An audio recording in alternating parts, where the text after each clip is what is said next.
Friends, welcome back to my channel Kannada to English bridge. ಸ್ನೇಹಿತರೆ, Kannada to English bridge ಚಾನಲ್ಗೆ ನಿಮಗೆಲ್ಲ ಮತ್ತೊಮ್ಮೆ ಸ್ವಾಗತ.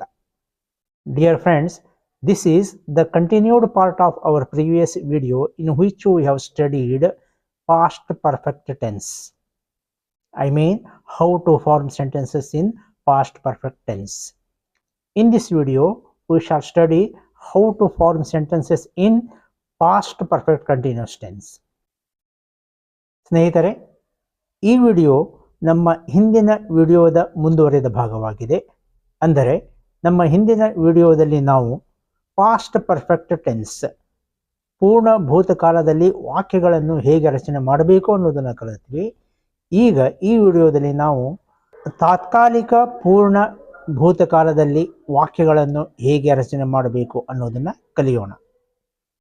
Friends, here also we find it very easy to form sentences in a past perfect continuous because here we find the helping verb had been.